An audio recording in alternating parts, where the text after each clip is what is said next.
Hello. It's a great pleasure and a deep honor to be here with Lucy Hughes-Hallett, who, as many of you doubtless already know, is a thrillingly good writer.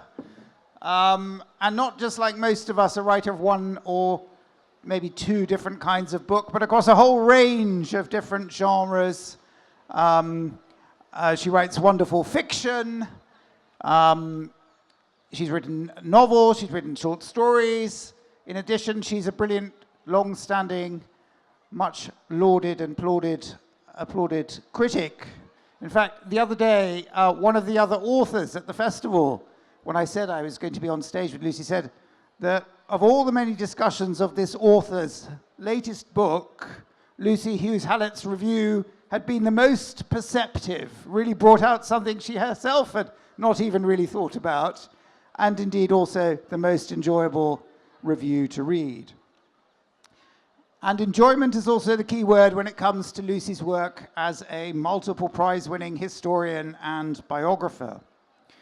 And the book that we're here to talk about, her latest historical biography, is just crackingly good. I've just spent a day immersed in it by the pool at my hotel, and it's one of those things you sit down and you open the pages and then you wake up kind of at the end of the day and you realize the sun has gone down and you wish you could have it all over again. It's called The Scapegoat. It's about one of the most controversial and fascinating figures in English history, the early 17th century courtier George Villiers, first Duke of Buckingham. Now, what we're going to do in this session is that Lucy's going to treat you to a wonderful, richly illustrated talk about this extraordinary character, his life, his loves, his art, his death. Everything is there, I think. And if we have time at the end, we might have a brief discussion. And then I urge you all to rush out and buy the book and find out for yourself why it's won so many awards and plaudits. So anyway, please, first of all, join me in clapping loudly to welcome Lucy Hughes-Hallett.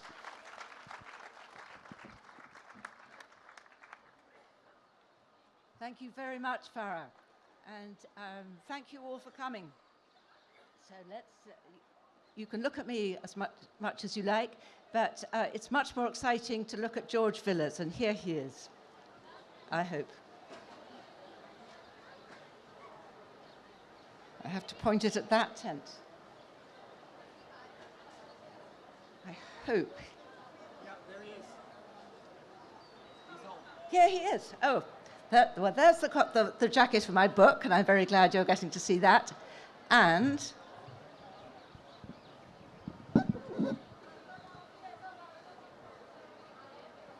we still want the next picture.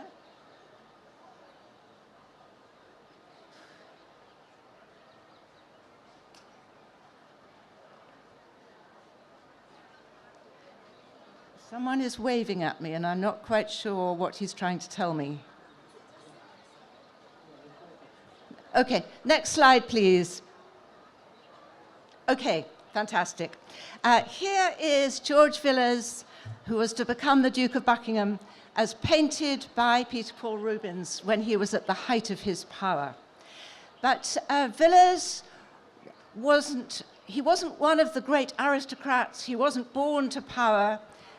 When he arrived at the court of King James I of England, who happened also to be King James VI of Scotland, he was nobody special. He was the fourth son of an obscure country gentleman, and he enters written history when a contemporary who kept a diary, happily for us, saw George Villiers at the horse races in Newmarket, which is a town in the east of England, which is still the centre for the breeding of horse races in our country. And on that day, Buckingham, who was to become famous for his gorgeous clothes, was wearing what was then his only suit. It was black, it was pretty shabby, there were holes in the elbows. And this diarist also tells us that that night, George Villiers, who was to become one of the wealthiest men in the country, would be dossing down in the corner of someone else's room at the inn because he couldn't afford one of his own. Now, spoiler alert, I'm going to spoil the end of the story here. 14 years later, he was murdered. And by that time, he'd become the Duke of Buckingham. There were no other dukes outside of the royal family in Britain at the time. So he was absolutely the top man in the aristocratic hierarchy. He'd been first minister to 2 kings. And one 17th century historian called him the greatest subject his country has ever seen. So, how did he rise so far and so fast? He did it by means of his beauty. Next slide, please. Next slide. Here he is. Painted by William Larkin in 1616. And he was described by his contemporaries. One of them called him the handsomest bodied man in Europe. Another said he was the handsomest man in the whole world. Now, when you look at pictures of great beauties of the past, I think you often find yourself thinking, really? What's so special about him? And actually, in this particular case, this portrait, which is very well known, it's enormous, and if you look at it, and you look at Buckingham's knee, and then look at his waist, you can see that the distance between the 2 points is phenomenally long. He's a really, really peculiar shape. But obviously, if you're a portrait painter and you want to get on in life, you give the patron what the patron wants. And Buckingham was famous for his dancing, and dancers like you to notice their beautiful legs and their well-turned ankles. So Buckingham used those looks, those ankles, those well-turned legs, calves, to get on in life. They were his main assets. He wasn't rich, he wasn't grand when he started out in life, but using his beauty, he did what quite a number of adventurous European women did in the early modern period. Those women became royal mistresses.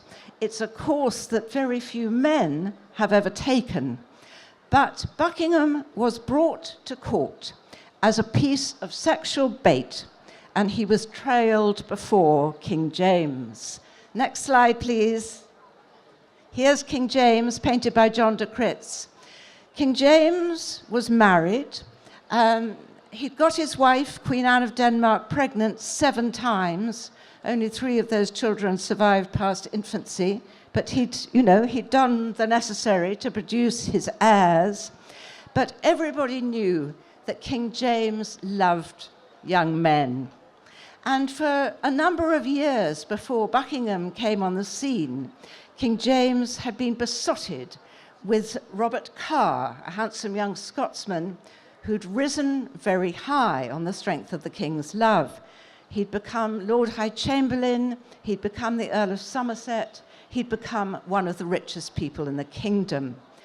But around the time that Buckingham appears on the scene, Somerset was falling from favour.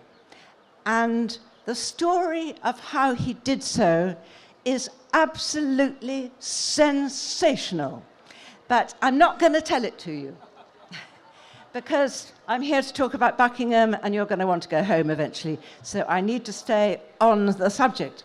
But I'll just give you a quick précis of what went wrong for Somerset. He and his wife were jointly found guilty of having murdered his best friend, Sir Thomas Overbury. And the means of murder, the murder weapons, as it were a combination of witchcraft and poisoned custard tarts. So when Buckingham appeared at court, Somerset was imprisoned in the Tower, and King James was lonely. He was looking for somebody new to love.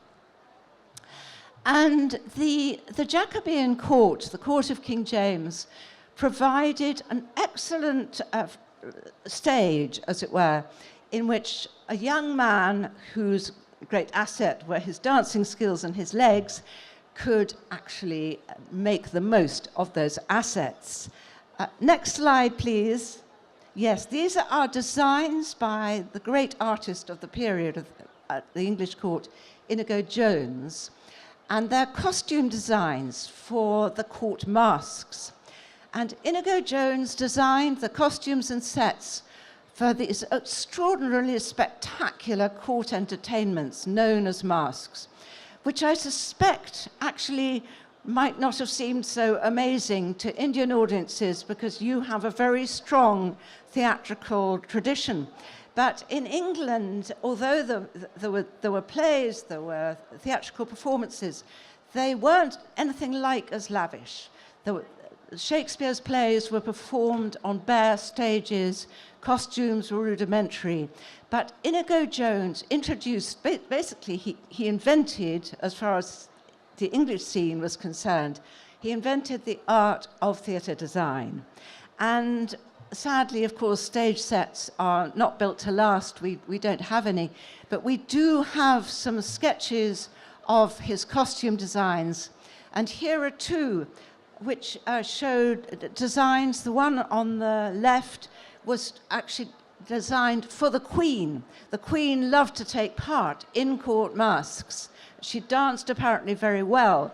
The king didn't, he was congenitally lame, but all the princes did. So the performers at a court mask were the great ones of the country. There'll be a few professional actors as well, but important people would appear in these shows. And the great masks that were put on over the Christmas period, often they would have been rehearsed rigorously for days on end, even for weeks on end. You sometimes wonder, given that the Lord Chancellor, the Lord Treasurer would be taking part in the mask, who was running the country while they were practicing. So here's another. Next slide, please. Oh, actually, yes, no, we'd skip the one of Prince Henry, which shows thank you, here it is. This is a design made for Prince Henry, the heir to the throne, who actually never got to be king because he died in his teens. But this shows the kind of outfit that the young male dancers would have worn when dancing. This is Henry dressed to appear as Oberon, the fairy prince, who many of you will have met in Shakespeare's Midsummer Night's Dream. And this is the kind of thing that Buckingham would have been wearing because very soon he'd become a star of the court masks. And there was a group of young male courtiers who were known for their dancing skills, who would tend to be given all the best parts in the masks. But it was said by the visiting ambassador from Venice that although this group of young men who are known as the high dancers, they could all leap very high in the air. Buckingham had a superpower. He could do something that none of the others could. The others would leap up in the air, and when they were as high as they could go, as would happen for me or for any of you, they would start to come back down again. But Buckingham was able to go up in the air and just stay there for a bit. And while he was airborne, he could, the ambassador goes on to say that he could caper like a young goat. So King James was very impressed by this, and another ambassador, the ambassador from Spain, tells us a story of one night when the mask had been very, very long. Sometimes they'd ran for up to 5 hours. And King James was getting very impatient, and he shouted out from the throne, "Why don't they dance?" At which point Buckingham stepped forward and he cut some very spectacular capers, at which point King James, still yelling, shouted out from the throne, "By God, George, I love you." And he did. King James was soon very passionately in love. And we know this because many of the letters he wrote to Buckingham have survived. And he addresses Buckingham as a sweetheart, or as my sweet child and wife. This was a very intimate relationship. Or he called him Steenie, because the Bible tells us that St. Stephen had the face of an angel, and King James thought that Buckingham did too. And they shared a bed. That wasn't unusual, it was warmer that way. But it's pretty clear that in this particular instance, some of what you might imagine went on in that bed did indeed go on. And there is a particular exchange of letters between them in which Buckingham reminisces about a night which actually happened a few years before the date of the letter, in which he says he wonders whether King James still loved him as passionately as he had done, as on that night I shall never forget at Farnham, where the bed's head could not be found between the master and his dog. And Buckingham always called himself King James's dog. He'd sign off his own letters, Your Majesty's humble slave and dog, which may seem a bit strange, but you have to remember that it was well known that King James loved his horses and his hounds much more than he liked most human beings. Next slide, please. James loved to hunt. He was lame, as I've said. Walking was difficult for him. Dancing was impossible. But on horseback, he was courageous, and he had great powers of endurance. It was said that he could stay out in the hunting field riding all day long, while exhausted courtiers and visiting ambassadors would be sort of galloping along behind him, longing to go home. But he would never let them because he was having such a good time. And all the royal family hunted. So here you see the Queen wearing her gorgeous hunting outfit and with her hounds leaping around her. And you also see Prince Henry, the heir to the throne, who's drawing his sword. And what he's going to do with it is he's going to mime killing that already dead stag who is lying at his feet. Because, of course, the heir to the throne wouldn't have been the person to actually close on a stag. That would be very dangerous. But so the professional huntsman would kill the stag, and then the most important person out that day, often the king, but in this case, Prince Henry, would mime killing the stag all over again so that he could claim the honor of having killed it. And Buckingham was a very accomplished horseman. A lot of people testify to that. And he and the king hunted together scores of times, probably hundreds of times. It was a pleasure that they both shared, and one of the things that cemented their relationship. And so Buckingham became the king's favorite. And being the king's favorite wasn't just a personal relationship, it was actually a job. Can we have the next slide? And that it was a job that Buckingham had not been trained for.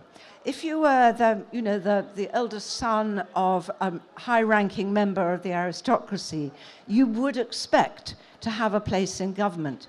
But because Buckingham was he was the fourth son of a minor gentleman, not somebody who would ever have expected to have power.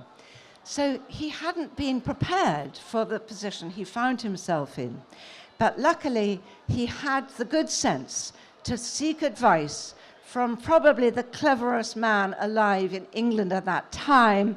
You see his picture, Sir Francis Bacon, the great philosopher, essayist, and kind of an early practitioner of empirical science. And Bacon was very pleased. He was delighted to help out the new favorite. He saw that this was going to be very helpful for his own career. And he wrote a letter to Buckingham, which really should be a set text at every business school around the world. It tells you, well, one thing which was useful for Buckingham, it tells you how to deal with an employer who firmly believes, as King James did, that he is God's representative on earth. But it also explains what the favorite's job was. And the answer is basically to filter the enormous number of petitions or suits, as they called them, which would be coming in a deluge towards the king. King didn't want to read them all. The favourite would read them, and he would tell the king which petition he thought should be looked favourably upon. So if you wanted a place on the Privy Council, if you wanted a title, if you wanted money, if you wanted a happy resolution to a lawsuit, you would write to Buckingham, and you wouldn't just write to him, you would give him a present. And the present wouldn't just be a box of chocolates, it would be a manor house with all its lands, or a forest, or maybe an absolutely enormous diamond necklace, or a lot of money. So very, very quickly, Buckingham became extremely rich. So why did the king need such a person to sort of intervene between him and those of his subjects who wanted favours from him? Mainly because the king did not like being at court. Next slide, please. Here is King James as a child. And if he looks a bit nervous, that's an accurate representation of the way he would have felt. James had an absolutely terrifying childhood.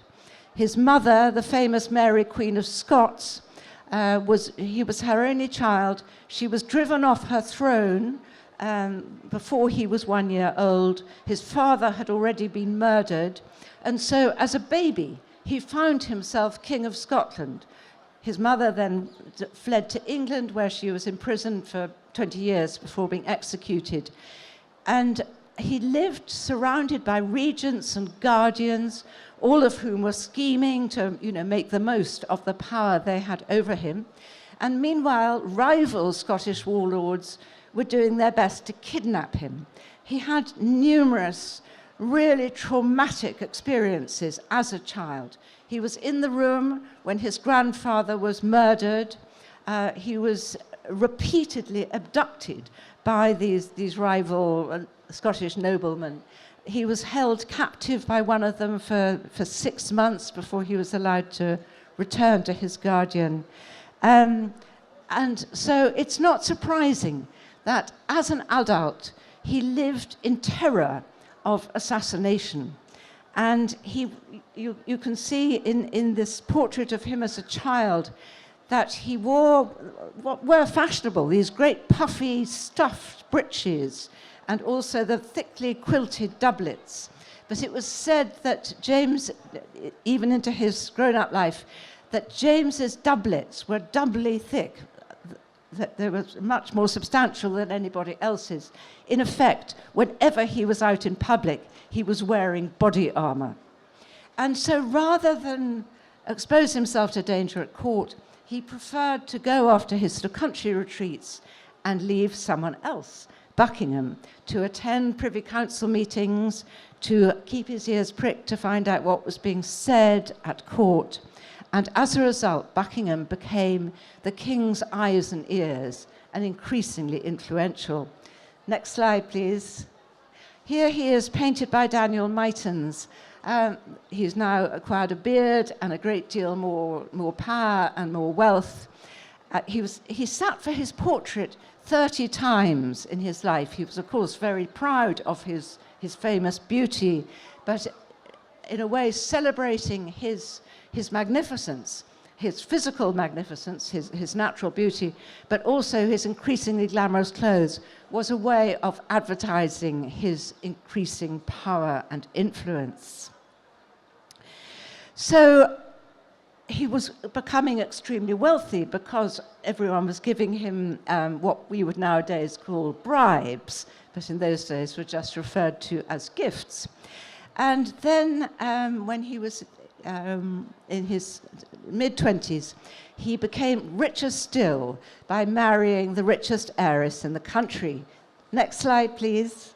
Here they are together, the Duke of Buckingham and Catherine Manners, as she was, his new duchess. They're posing as Venus, the goddess of love, and Adonis, the fabulously beautiful, earthly young man with whom Venus fell in love. And if you're wondering whether it was normal for people as important and influential as these two to pose with so few clothes on, the answer is no, it wasn't normal at all. Buckingham was very bold in his artistic choices.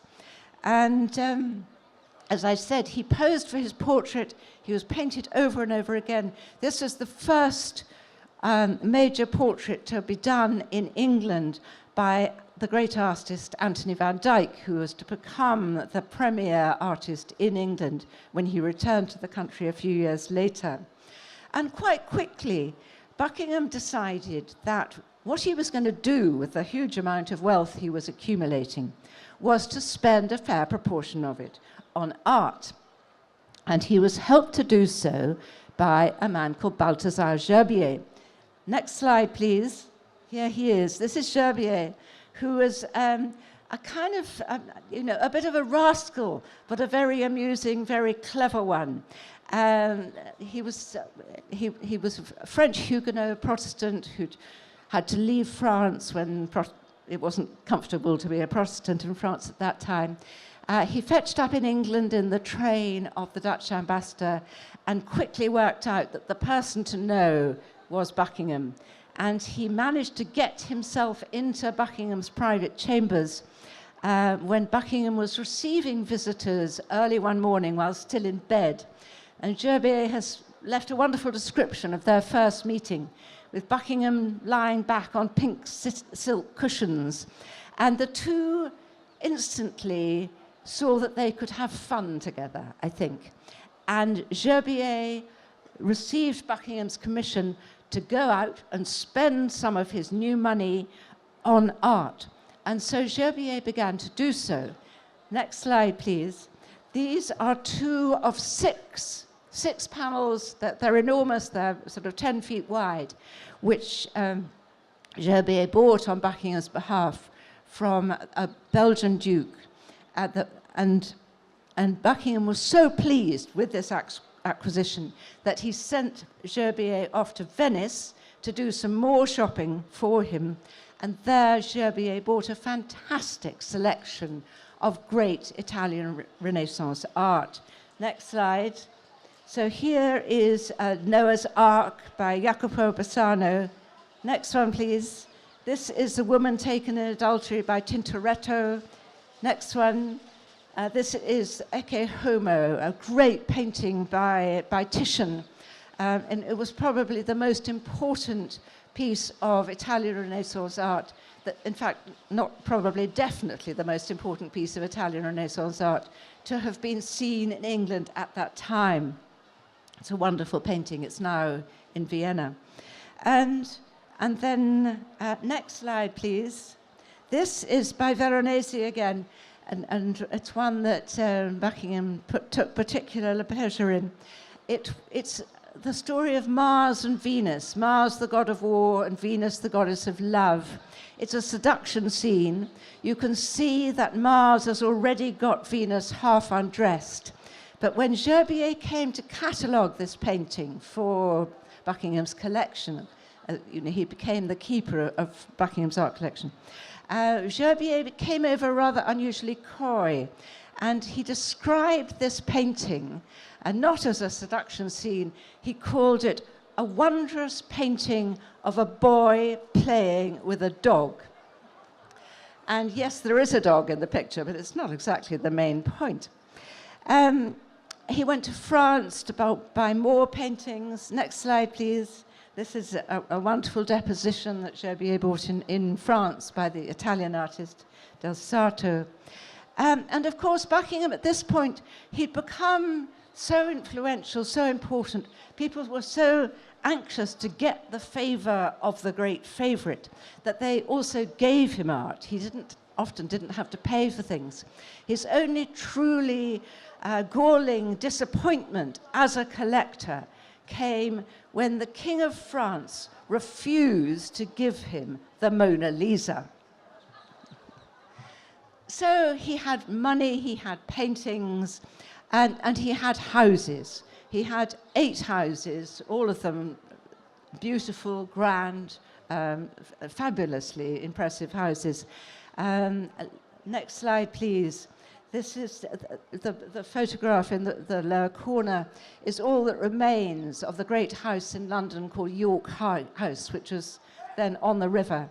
And in the background, you can the larger image is a rather romantic 19th century painting of the Watergate, which is still standing. The rest of York House was demolished long ago, but we know how stupendously grand it was and opulent. Rubens painted the ceilings, and at one point the cloth merchants of London completely ran out of velvet because all the velvet in the country had gone to make Buckingham's curtains. So Buckingham lived very grandly, and he also dressed very grandly. Next slide. Here is Buckingham, painted by Van Miereveld and Van Sommer, wearing two of the outfits that he wore when he went to Paris once for a week, and we know he took with him 17 suits. And actually, I think these portraits, which are very, very impressive to the audience when I'm speaking to an English audience, as I look around the audience here, you're all so beautifully dressed that you're not going to be that impressed. But Buckingham was seen to be a terrific peacock in his, back in dowdy old England. And you can see that here, in the pink suit, the undergarment which shows through the slashes in the doublet is made of cloth of gold, and he's wearing a really inordinate number of pearls. So he had money, he had houses, he had art, he had fabulous clothes. And so far, a woman could have achieved all that. But what no woman in 17th century Europe could possibly achieve was the kind of real, official, acknowledged power that Buckingham was able to acquire. Next slide, please. Yes, here he is painted again by Daniel Meitens. You can see with each portrait, he becomes more mature, more imposing looking. And by the time this portrait was painted in the early 1620s, he was a Privy Councillor of Scotland, Privy Councillor of England. He was Master of the Horse. Next slide. Here he is on horseback. And to be Master of the Horse was a kind of ceremonial role, but it was also a very serious job. It meant, effectively, he was Minister for Transport. There was no other way of getting about, There was the only kind of power was horsepower. And next slide, he was also Admiral of the Fleet. There was no standing army in England at that time, so the Admiral of the Fleet was Chief of the General Staff. He was solely responsible for the defence of the realm. So, the man who we first met, sleeping in the corner of somebody else's hotel room, had become really the most powerful man in England, apart from, of course, the king. And he also had the kind of indirect power that the king's devoted love brought him. In 1624, Buckingham became seriously ill, and King James spent hours and hours at his bedside, weeping. He said, "Steenie, I have prayed to God either to recover thee of this sickness or else to transfer the same upon me." He was saying that he would rather die than have Buckingham die before him. And sadly, his wish was granted.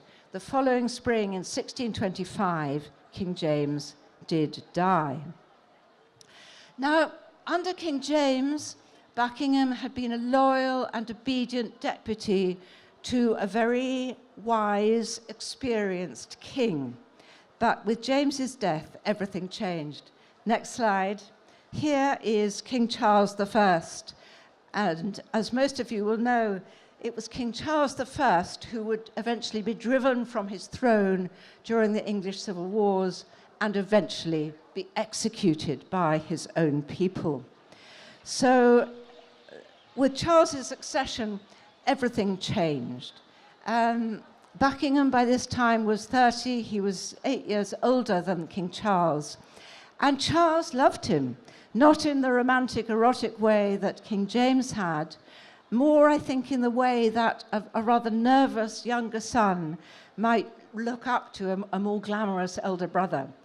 And it is very remarkable, I think, you know, on the whole, the relationship between a young man and his father's male lover can be a little bit tricky. But Charles really did seem to be unreservedly loving and fond of Buckingham. He looked up to him and allowed him to take the lead. Charles had a speech impediment, a terrible stammer, so he was terrified of public speaking. And as his subsequent career amply demonstrates, he was very bad at playing politics. So Buckingham, although Buckingham always ruled alongside Charles, he was loyal, he didn't try to usurp him, but he was making most of the big decisions in the remaining years of his life. And first among those decisions was the decision to go to war. King James had called himself Rex Pacificus, the King of Peace, and he'd kept the peace for over 20 years while he was King of England, which had allowed England to flourish, to prosper, but his people weren't grateful for it. They felt unmanned by it, because real men fight. That's the male subjects, of course. They felt that King James's preference for peace over war made him seem effeminate. That word keeps cropping up in sources of the period. And I think it's very interesting to note that King James's love for members of his own sex, his subjects could kind of put up with. Many of them were shocked by it, but they could handle it. But what really repelled them was his pacifism. And a lot of the of pamphlets and even sermons from the period harp on this theme of how Englishmen had stopped being real men. Next slide, please. So here are the covers of a pair of anonymous pamphlets called the He-Woman and the She-Man, in which the anonymous author inveighs against the way that peace has made the English men womanish and therefore despicable. It was a time when people were very anxious about what we would nowadays call gender fluidity. Next slide, please. It turns out, and Buckingham had been loyal to King James, he'd supported his peace policy, but it rapidly became clear that Buckingham, like a lot of other Englishmen, had been longing to demonstrate his manhood by a military adventure. And the first sign of it was when he commissioned Rubens to paint this portrait of himself, Buckingham, as a military commander, riding into battle wearing armor on a great big horse. And when this picture was painted, Buckingham had never seen any kind of military action. But this is a kind of wish fulfillment picture. And very soon, Buckingham had made his wish come true. He started an unnecessary war against Spain, another unnecessary war against France. To begin with, the English people were excited by it, as people very often are, exhilarated at the outbreak of war. But then, when people start getting killed, and even more, when people start to realize that war is very expensive and very high taxes are going to be imposed on them, they lose their enthusiasm for it. And so then, this is when the people of England turned against Buckingham. They started rioting outside his houses, shouting that they wanted rid of him. And the representatives in Parliament, the House of Commons, tried to impeach him. And there begins a great constitutional battle between the king on one side, insisting on his royal prerogative, and the House of Commons on the other. And this became violent. There were ugly scenes in the House of Commons. The country was getting very restive. And then one night in 1628, the following happened. Next slide.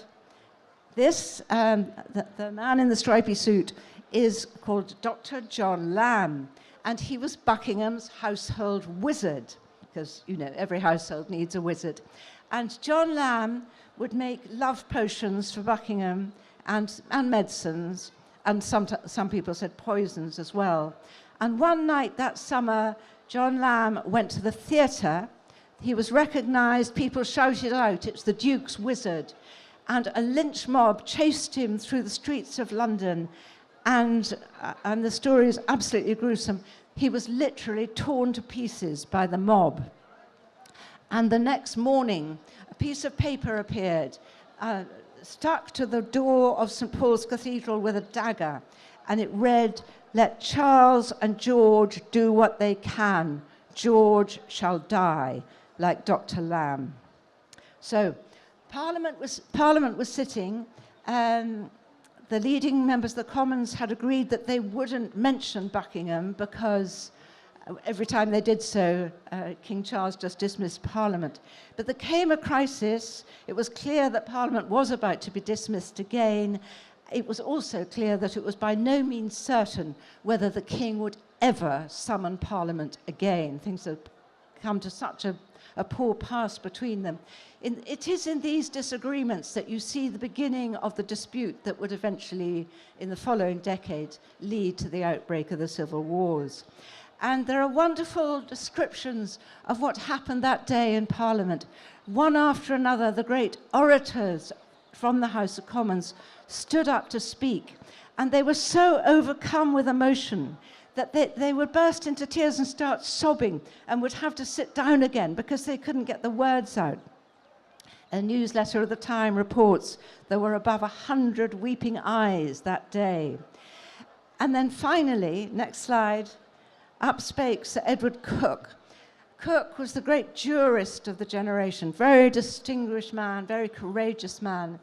He'd already been imprisoned by King James for defying the king, and he'd been in the Tower. He was 78, which is a very great age in the early 17th century.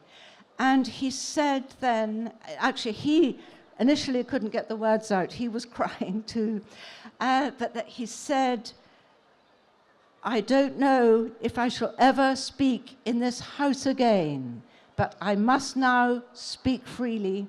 If I must die in the Tower, then so be it." And he broke the pact of silence. He said what no one else in that session had said: "The Duke of Buckingham is the cause of all our miseries." Now, one of the things that made me really want to write about Buckingham is that this period is so interesting because it's when the press begins. Printing had become easier. There were more and more literate people in England able to read the pamphlets and news sheets that were flooding out. And so what was being said in the House of Commons would very soon appear in pamphlet form or sometimes in handwritten news sheets handed out on the streets of London. Next slide, please. So this man, John Felton, very soon read the text of what had been said in Parliament that day, including Edward Coke's remark that Buckingham was the cause of all the nation's miseries. So Felton decided that he could do his country a great service. He bought a knife. You can see it in his hand in that picture. Buckingham had gone down to Portsmouth, where he was assembling a fleet for yet another invasion of France. Felton walked all the way there, 70 miles, but he couldn't afford a horse. He made his way to the Greyhound Inn, where Buckingham had set up his headquarters. Felton went into the room where Buckingham was having breakfast with his officers.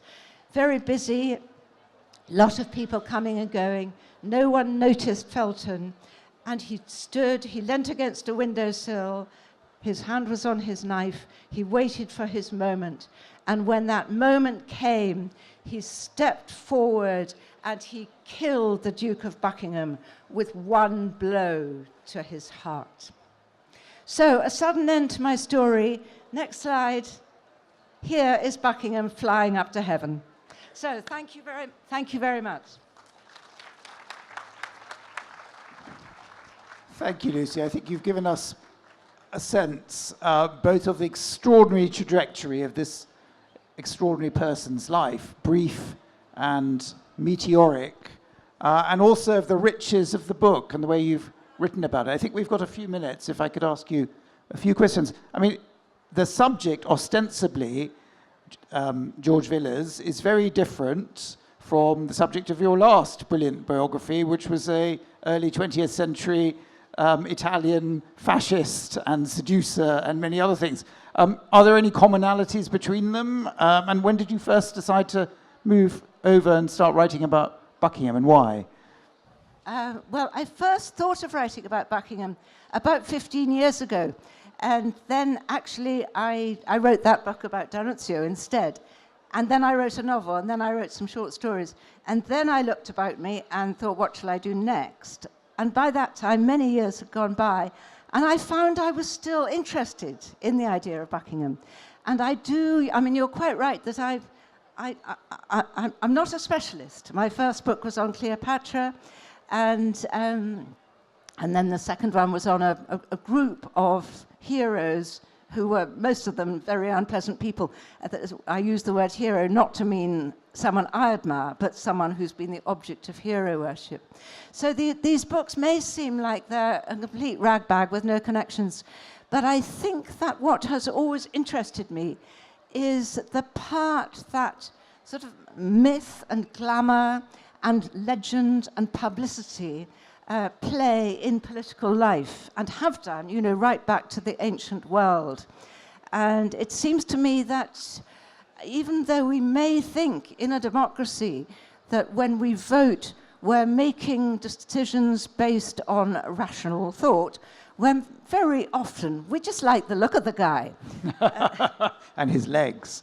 Now, you said just now that you can use hero in all sorts of ways. It doesn't have to be an admirable person. But one of the wonderful things about this book, The Scapegoat, is that you humanize this person, the Duke of Buckingham, who at the time is vilified and caricatured, and you make us like him. So I would say he is the hero of your book. And I want to say, are there any villains? And can you tell us a bit about some of those, or are there not?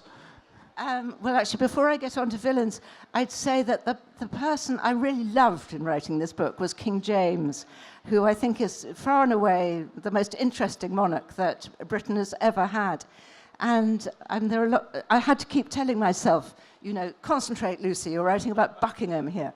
Although Buckingham is, you know, I did like him too. I do like him. Although once he starts up these completely unnecessary wars and causes the deaths of tens of thousands of people, I go off him quite seriously. We've been sent all sorts of messages. First, the message is this. Then the message is this. I think we need to allow the organisers to take us off. But please, first, can we make a lot of noise for Lucy Hughes-Hallett? Thank you, Lucy. That was fantastic. Ladies and gentlemen, a huge round of applause.